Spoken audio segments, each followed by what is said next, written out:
Hello and welcome to our YouTube character profile re-upload of Percy Sugden from the Royal Catering Corps. I'm Michael, reporting for duty. I'm Gemma, I'm just here for the food. He's a good chef, I hear. Gravy. Gravy and a gunfire. That's all I heard. That's all he's known for. You just need to say gravy and I'm there. Percy Sugden with a in bowl. the zone. We're going to be talking about Percy Sugden today, or that we are going to in the past, because this is taken from episode 120 of the podcast, and we thought it'd be a good week to re-upload it. Yes, because on Coronation Street at the moment, they are talking about VE Day celebrations, which have been delayed from, when was it? 8th of May. May. Yeah. But now it's June. It's June, we're in June at the moment. June. Corrie's finally caught up, so we thought that for the week where Coronation Street were thinking about all things World War II, we'd do Corrie's most famous prominent veteran. Well, back in the day, they were all veterans of the war, weren't they? They were. And having then watched, sort of the ranks were thinned somewhat. Yeah, having watched some of the early episodes, and definitely since we did this recording the first time, there were an awful lot of the guys talking about, I did this, that and the other in the war. And the girls and the women talking and about the their ladies experiences. as well, absolutely right, in the malicious factory. Because everybody had to experience life in the war, no matter whether they were in Europe or in a different continent, which is the UK. Yes, and we did a feature discussion on the podcast a couple of months ago about Weatherfield at war, so Percy got a good mention there. Yes. But he was particularly strong in the 50th anniversary of VE Day episodes that were on just a few months ago. There was VE Day stuff and there was D-Day stuff, so Percy featured fairly prominently in both of those. But yeah, the D-Day stuff was also excellent, where he and Maud and Maureen went off to Normandy to go and visit the graves. I'm sure you'll hear a little bit more about that in a little bit. I have to say, since recording this as well, I have watched a lot more of Percy on the classic episodes. I do like him. I can see why he wasn't everybody's cup of tea, because he was a bit of a pompous, you know what. But he was very, very funny, and you could tell that Bill Waddington was a comedy performer, even though there was very little comedy about the character. Sometimes it takes a comedian to make a real straight-laced character does it? just You've work. got to have really good comedic timing to make your curmudgeon into something a bit more interesting and not just an annoying old git. Absolutely. And his relationship with Jill Summers, or Phyllis Pearce as she played on the show, has just been fantastic. So this is your chance to have a sit back and learn about Percy if you didn't know already. Yes, and when we recorded this, it was obviously, how many years ago? 6 maybe. Yeah, it was a long time ago. So at the time, Alan Derbyshire, who plays Emily, was still in the show. I think it's safe to say that she's officially left, although she keeps coming back. Yeah, because Percy was lodger with Emily for quite a long time, actually.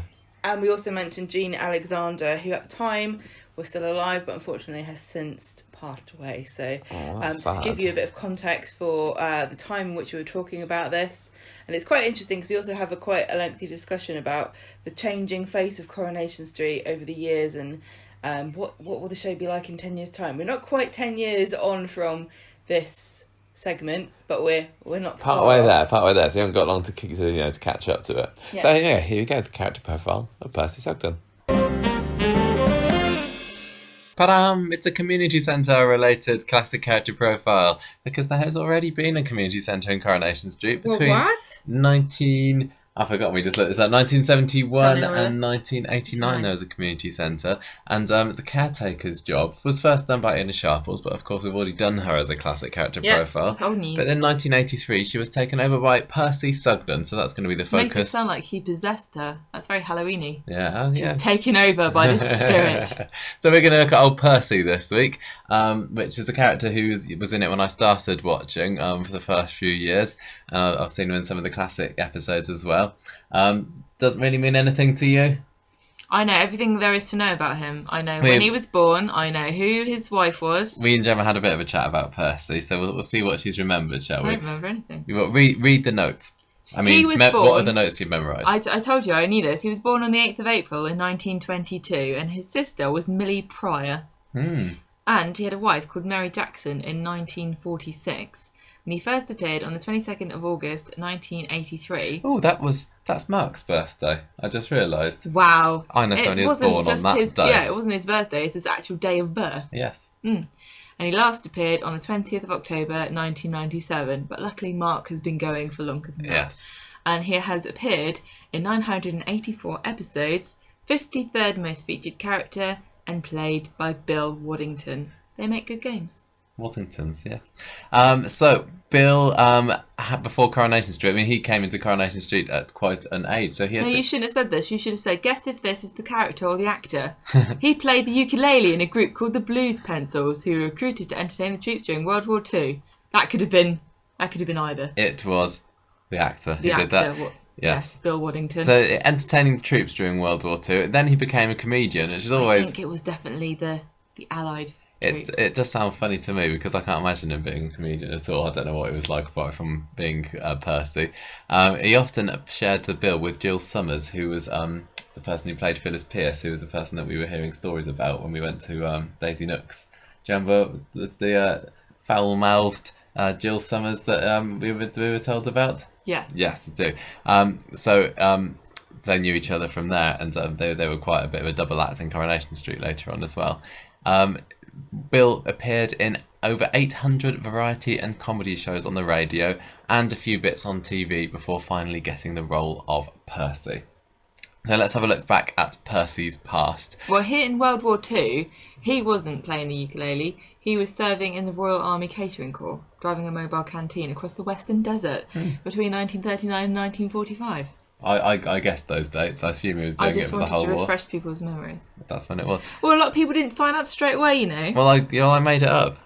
Other people might not. Yeah. Oh, you made that up? I made those dates up. Well, you don't know whether he started in 1913. People didn't know how serious it was going to be. I think that was used to be a bit of a running joke with Percy. The fact that he was always proud of kind of being involved in the war, but he was just doing the catering, and he was like saying about making gravy under gunfire and stuff. Yeah, but still, I wouldn't want to be in the army in World War II. No. They're all making brave. Food or not. Yeah. 1983, he arrived on the street as the caretaker of the community centre. A few years after Enos Sharples left the post. Yeah, and he moved in with a budgie called Randy. And he sets things all aflutter in 1983 by suggesting to Mavis that his budgie Randy mate with hers, and she didn't like the idea. Why not? It's natural.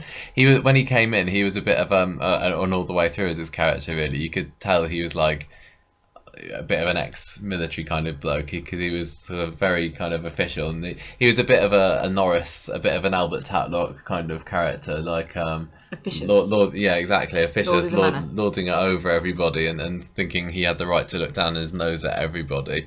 And he was sort of very. But you don't. You're no better than you should be. Yeah. So he maybe just didn't like the idea, but he was obviously pushing it quite hard because why not? Oh dear. So he didn't do anything between then and 1994. Oh, but no. you've written. Okay, you've done a typo. I've done a typo. That's actually here. 1984. It is. He sets up the home watch scheme, but only the amorous Phyllis Pierce is willing to sign up. Yeah, I can imagine him sort of doing a home watch kind of thing, because kind of like Dad's Army. It was like looking out for the residents, but actually he probably just wanted to have a little spy on them. It's a bit. He was keeping them in order. Yeah, exactly. I think that was the thing. That's what makes him little bit different to Norris. That Norris likes a gossip, and he doesn't particularly make much of a secret of the fact that he's spying on people, or if he does, he's not doing a very good job, because when he just stands outside and sweeps the front outside. He's got no shame, has he? No. He wouldn't let appearances get in the way of him getting a scoop.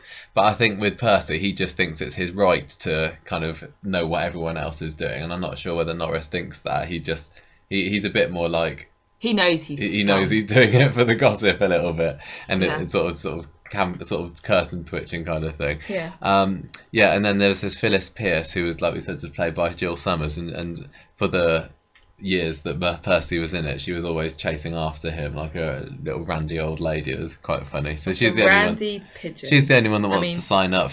My pigeon. I don't mean pigeon. I mean budgie. Budgie, yes. Pigeon. But because Terry Duckworth gets fed up of Percy pompously patrolling the street at night, a bit of alliteration there, he reports him as a peeping Tom, and then Percy is arrested but let off with a caution. You don't hear that these days, do you, peeping Tom? It's stalker now, isn't it? Yeah, exactly. That's what the modern equivalent is. Peeping Tom sounds a lot more cheerful than a Yeah, just doing it for a joke. Peeping Tom just kind of wants to see you in your stockings, whereas the stork wants you to cut your heart out and eat it. Yeah. So in 1985, Percy organised a Valentine's disco at the community centre, and of course Phyllis used that as an excuse to get a dance with him. And he later got on her good books, became like a champion. Proper champion. Yes, when Sam from the bowling club took a fancy to her, and he bet that he could beat Percy at a game of bowls. They went on a club outing to Southport together.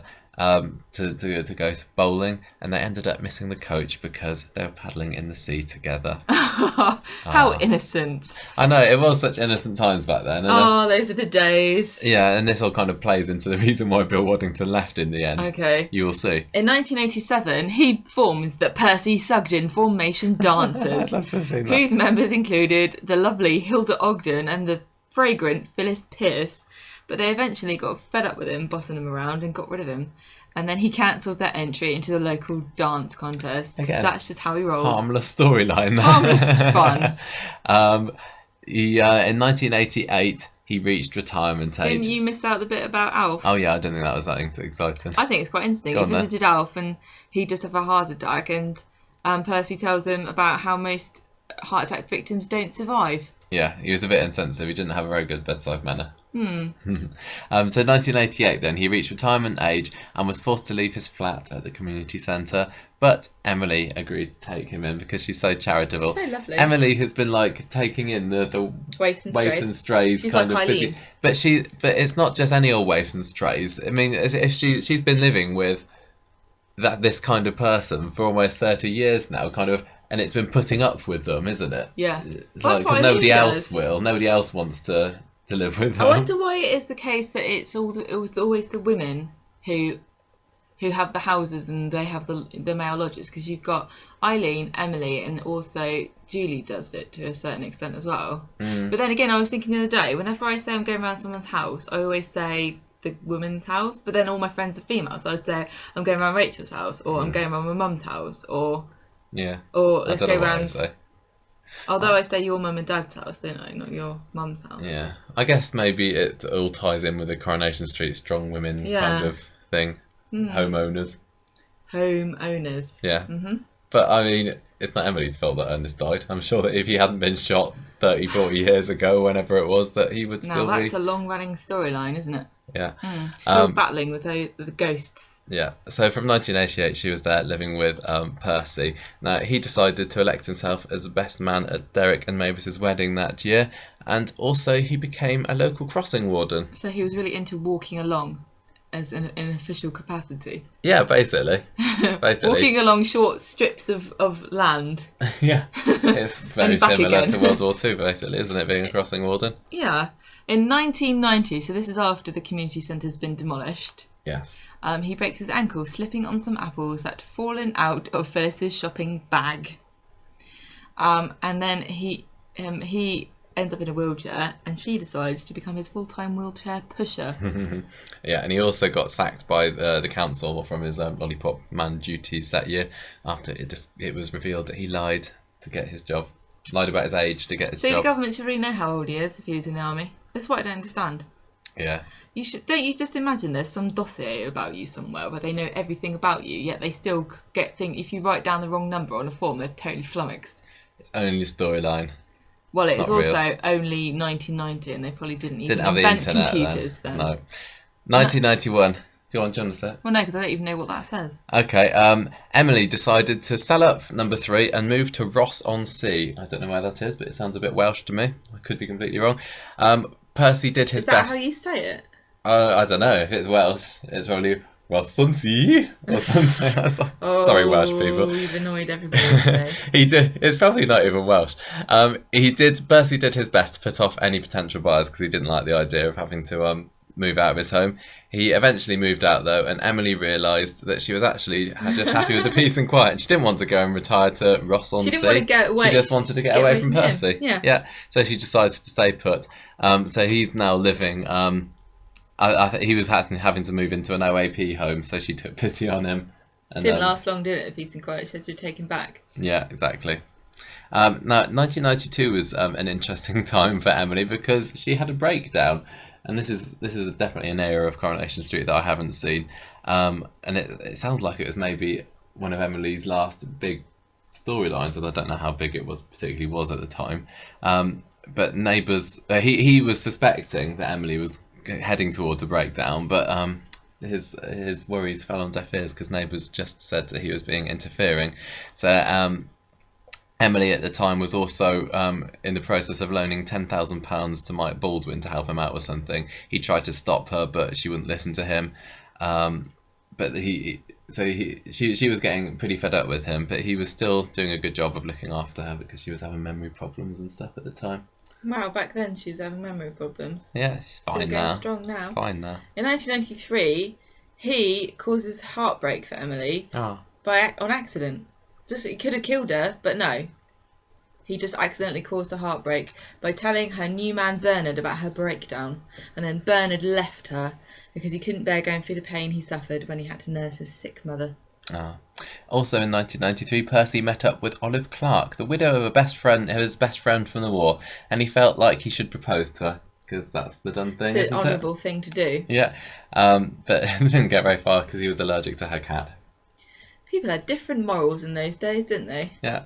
Can you imagine? 1994, and then we had the anniversary, the 50th anniversary of the D-Day landings then. Right. So this was the episode when Percy and Maud and Maureen went off to Normandy to go and have a look at the graves. He was engaged to Maud at the time, and they all went there together, but they split up because she revealed during this trip that she had had a relationship with an American squabby, which was what resulted in Maureen's conception, and he thought that was like a betrayal of the British. What, after all those years, after 50 years, he's got a bee in his bonnet? Oh yeah, this was Percy all over, I think. So was he like, wait a minute, you're not pure? I didn't realise. No, apart from you had a child. Well, yeah. So he thought that it was an American. Yeah, that she'd had an affair with an American guy. So that was the end of that. 1996. He probably had lovely stockings. The American probably gave her stockings. Why, is that what they did? Yeah, they bribed them. Oh, I didn't know that. 1996. But he got proposed to by both Phyllis and Maud because it was a leap year then, and he thought it was a bit of a joke, and he didn't really believe that they wanted to. Couldn't believe his luck. No, well, it turns out that they were only doing it because their tea leaves told them to. Maud was being a bit of a mystic Maud at the time, and doing some tea leaf readings. That was around the same time as Mystic Meg, wasn't it? Yeah, it was probably all the same kind of thing. And you will get married too. Exactly. Do you remember her? Yeah, I remember She's Mystic Meg. Too. Yeah. I don't know whether it was ever. I don't think we ever saw him turn them down, and that he just thought it was a whole joke. But they did love him. They missed the chance for happiness. And then our final time we saw Percy was in 1997 when he moved to Mayfield Court, the retirement complex, because he couldn't stand living around the recently moved in Battersbys. They lived a couple of houses away, and it's quite interesting because that was obviously a big turning point in Coronation Street's history when the Battersbys came in, because it was like the old times, out kind of the old, in with the new. Yeah, like the Chavy family, loud, brash, and like the tame era of Coronation Street was over, and this is also paddling in the sea with you. Yeah, and that was kind of similar to why Waddington quit. He said in June 1997 that his time was over at Coronation Street, saying it's not the show it was. Sex seems to have completely taken over. I don't think he was talking about Battersby's there. That was about the time when Kevin and Sally... Kevin was having an affair with Natalie from Sally, which is a big shocking storyline that's flicking up the Websters. Viewers should feel happy, he continued, watching as a family. Sometimes when I switch on Coronation Street, I'm not so sure I've got the right channel because things have changed so dramatically. We never used to have bedroom scenes. I think all that stuff is best left to the imagination. And it was reported later that month as well that bosses were planning to kill him off, and Emily was going to find him dead on the floor of his bedroom, but he was, again, allegedly unwilling to even film those scenes. He didn't want to be killed off, so they ended up shipping him to a retirement home. But I also looked, and I found an article from, I think, July 1997, where it looked like he was getting a reprieve, and he had some agreement with the bosses to say that he was going to stay, but maybe on a reduced contract or something. But I don't know how. But I mean, that obviously didn't last for very long. Obviously didn't work out, did it? No, because by the end of the year he was gone. So I mean, what do you think about his comments? Do you think that there's older people nowadays that still think that, or no? Now we're like 15 years, 20 years away from that. Are people just kind of used to it? I don't imagine. I think it's a different generation, isn't it? Mm. And I think he's right. I think it definitely changed. You can tell that the show was changing all the time. Yeah. That's just how it goes. And like, because the longer it goes on, the more of a bank of storylines it's going to build up. Even now we're saying, we've only been doing this podcast for 3 years, going, oh, this is what happened.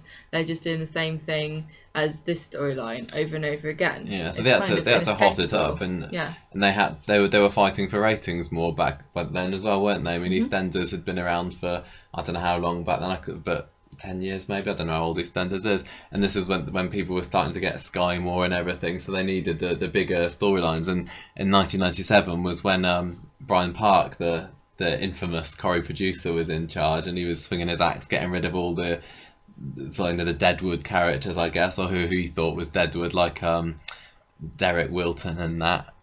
It was a big change, and it can't possibly stay. Coronation Street wouldn't work these days if it was just all paddling in the sea and having community centre discos. It couldn't. It would be boring. It would be a daytime soap. Yeah. Because people expect, like, back in the day, you only had like 3 or 4 channels, and what was on, that was your drama.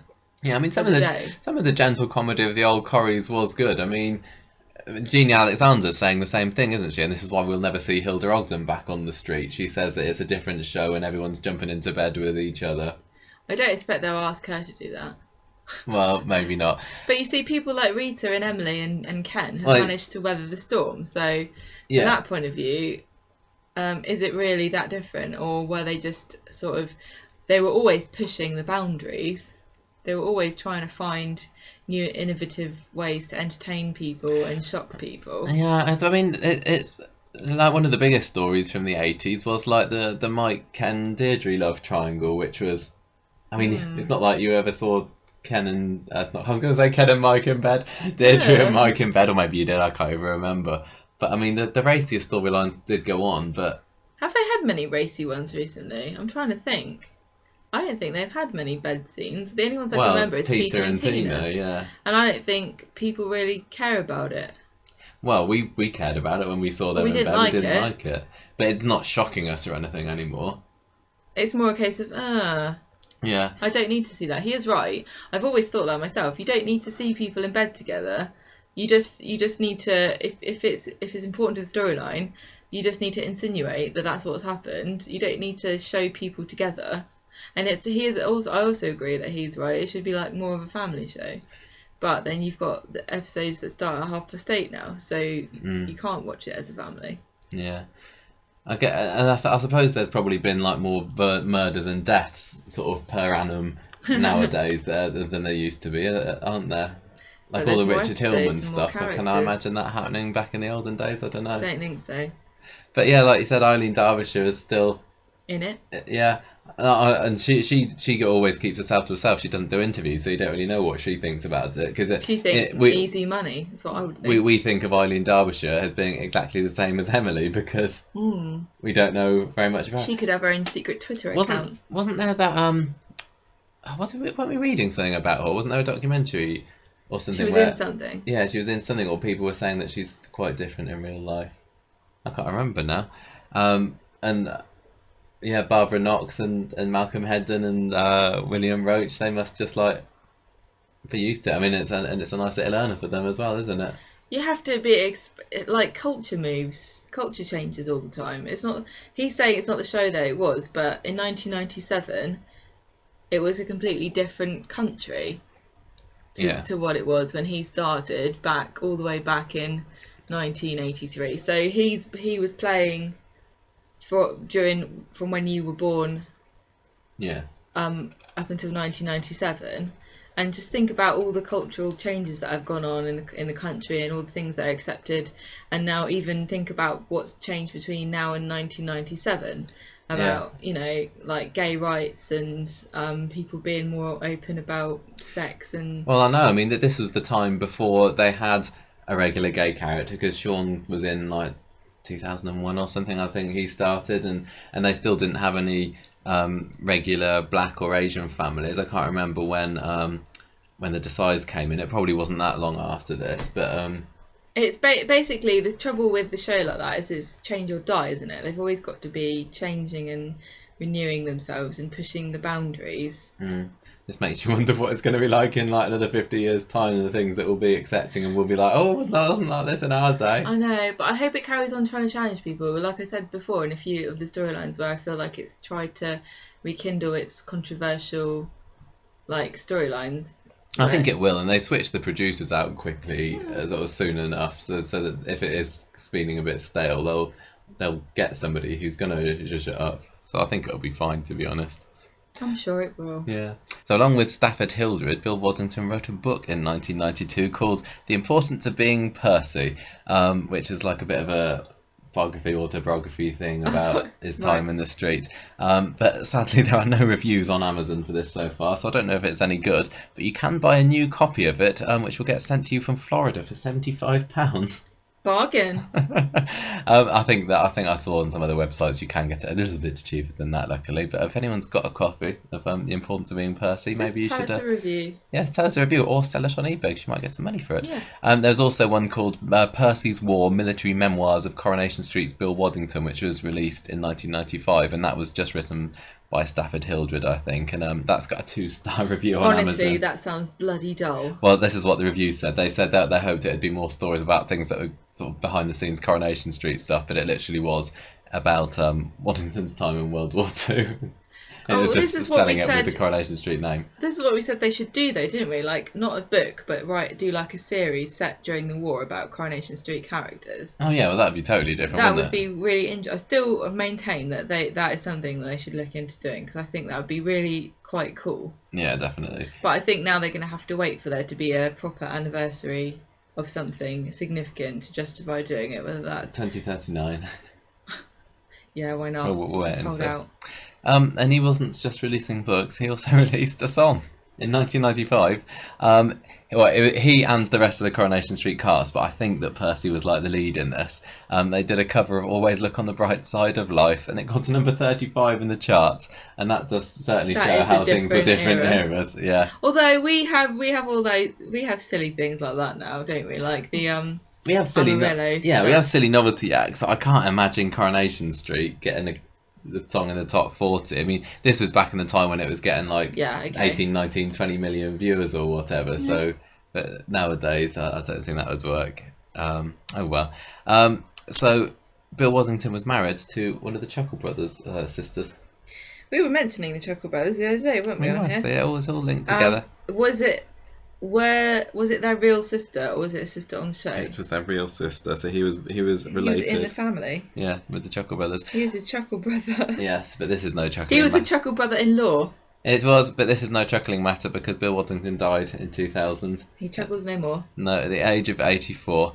He had Parkinson's disease, and apparently it was a pretty sort of sad ending for him because he was in a nursing home, and his wife Sheila was visiting him all the time, and he always remembered who she was, but he was losing his memory, and it was a bit of a sad ending. Let's dwell on it a bit more, shall we, and talk about how depressing that was. We haven't got any other notes about that. No. So that is Percy. So if any of our listeners have got any fond memories of Percy or want to tell us about him, let us know. I think I used to like him for some of the comedy bits, but I was also kind of like feeling the same way as the characters on the show, that he was a bit of a busybody and annoying. But like Norris, like you feel about Norris. Yeah, but I think Norris is more a figure of fun than Percy was a bit. I think I read there was a little storyline when a young Rosie and Sophie burnt an effigy of Percy on the bonfire one bonfire night. But on the whole, I think he was just a little bit more serious than Norris. He played a similar role, I guess. I think, and I think he was he was probably the first kind of gossipy male character that there was on the street, because all the other curtain twitchers were all sort of females. Like Ina Sharples played that role, so it was quite a new avenue for Coronation Street to go down when they had a man fulfilling that role. A man? Yes, and Norris carries on the flame. And it'll probably carry on afterwards. The eternal flame. I think having like one grumpy old man that's I can imagine David turning out to be the grumpy old gossip of the street. I can imagine it being Sean, and I don't think many people would actually want Sean to be staying in it until he's an old man. But yeah, I can see what he could certainly be doing that, because he hasn't got any other role to play on Coronation Street at the moment, has he? He's Sanders, isn't he, at the moment? Yeah. But anyway, there we go. Percy, that was our classic character profile for the week.